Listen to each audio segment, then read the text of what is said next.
and for the plaintiff only 10 times. So it certainly doesn't show any kind of bias in how she actually rules on cases.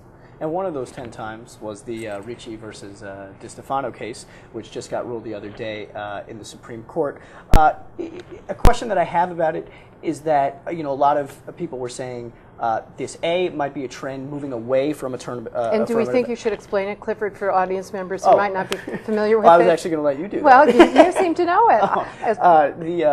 In New Haven, there was a case in New Haven with firefighters, and there was a test for promotion of firefighters. And I believe it was a handful of white firefighters had passed the test, and one Hispanic member had passed the test, and they were eligible for promotion.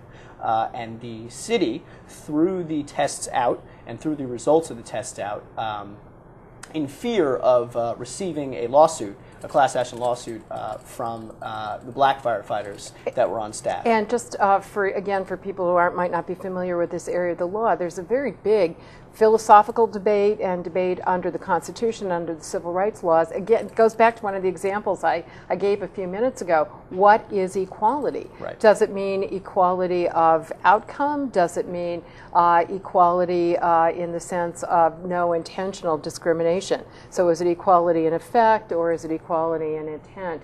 And the Supreme Court, since almost 40 years ago, when it first started interpreting the 1964 historic 1964 civil rights law, said that if there is such a racially disproportionate impact from any job selection criteria as this test, then that can be a basis for violating the law, as opposed to how the U.S. Supreme Court has interpreted the Equal Protection Clause of the Constitution. It said it doesn't matter if there is a racially disproportionate effect, you have to show intentional discrimination.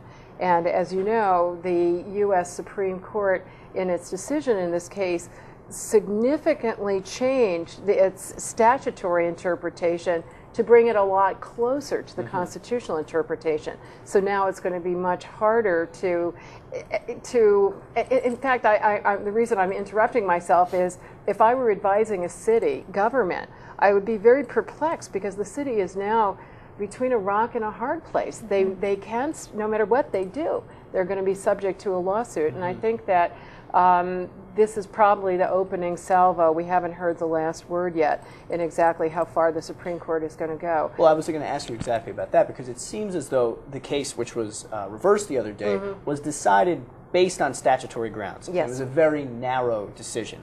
Do you think in the future, within the next 10, 15 years, we will see the court, as Scalia pointed out in his dissent, talking about how the case was not decided on the Equal Protection Clause, and the court did not discuss that issue? Do you think we will see that in the near future? Well, the court many years ago did hold that the Equal Protection Clause only protects against intentional discrimination.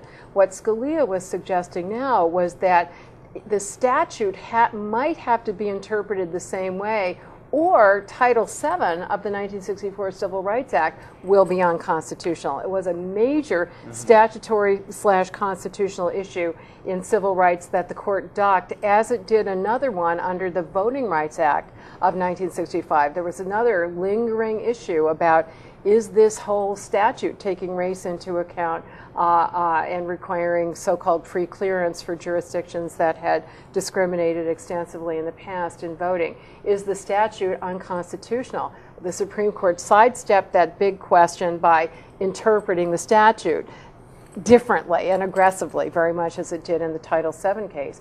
But that really raises red flags for civil rights lawyers, that here is the Supreme Court suggesting that these major laws that were hallmarks of the civil rights movement, and many people have said, the most important milestones in bringing about actual racial equality, they're under siege. On the other hand, the argument is, look, things really have changed a lot in the last 4 decades. Witness the Obama election, the Sotomayor nomination, the fact that these statutes have been so very successful means that maybe that might mean that the time for these measures is past due.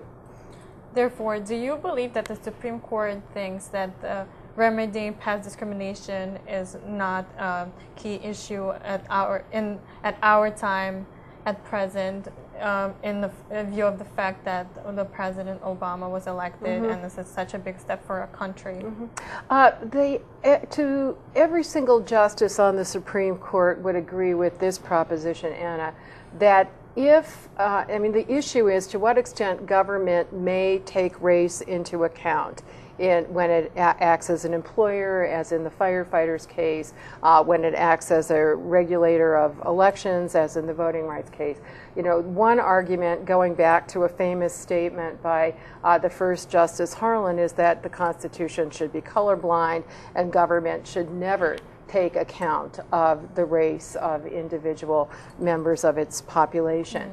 But that said, every single member of this Supreme Court, from right to left, has agreed that if there is past discrimination, racial discrimination, that is still having an ongoing impact, or if there is ongoing racial discrimination, then in order to remedy that, of course government must take race into account. For example, let's assume hypothetically you could show that there's a racially discriminatory public school.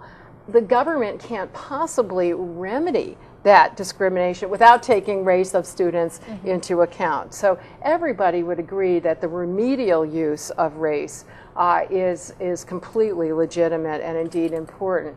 The tougher questions are when you're talking about affirmative action, which might have a goal not of remedying past discrimination, but affirmatively bringing about diversity, for example, in law schools and higher education, or to bring about desegregation. There was a case last year about that in the public schools that relate to housing patterns that don't relate to past discrimination by the government or as directly, and that becomes a tougher issue.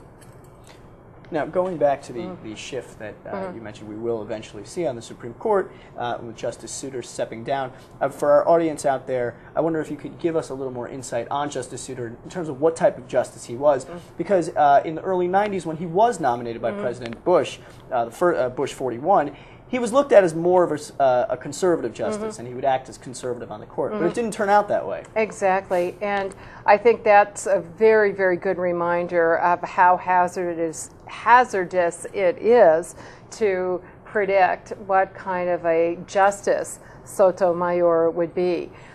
Souter was a stealth candidate. There was really very little known about his background. What was known was not only who was nominating him, but who was championing his nomination, a guy named John Sununu, who was extremely conservative and who was very close with the pro-life anti-abortion movement, who described David Souter as a home run for that cause. So many people assumed that there was some inside information that this was going to be the fifth vote to overturn Roe versus Wade. And all of the reproductive rights organizations, not including the ACLU, we did not take a position on that nomination, but Planned Parenthood, NARAL, all the others testified against him, sort of like guilt by association. Why would they be nominating him? But for that, and I have to tell you, I had an open mind about this, and I will never forget listening to his confirmation hearings, and somebody on the Senate Judiciary Committee asked him what he thought of the person he had been nominated to replace, Justice William Brennan, who has been described as, one of the liberal activists on a leader of the Warren Court, and people who denounce judicial activism will denounce Justice Brennan. Those of us who think that the court should actively enforce the Constitution see him as a hero. So when Souter was asked that, and he was sitting there without a single scrap of paper in front of him, his words are burned into my brain. I still get chills. He said, Justice Brennan was the most fearlessly principled guardian the Constitution has ever had. And I thought, whoa, that is a home run for the Constitution. I don't care what John Sununu says. Somebody who could talk about Brennan that way. And he ended up, 2 terms later, or his second term on the court, became one of the saviors of Roe versus Wade in a real surprise. And I truly believe that he had not made up his mind. He only began to think about it after he got on the court. I have to say he and I have become very close personal friends after that. But everything I know about him as a friend is completely consistent with what I observed on the bench.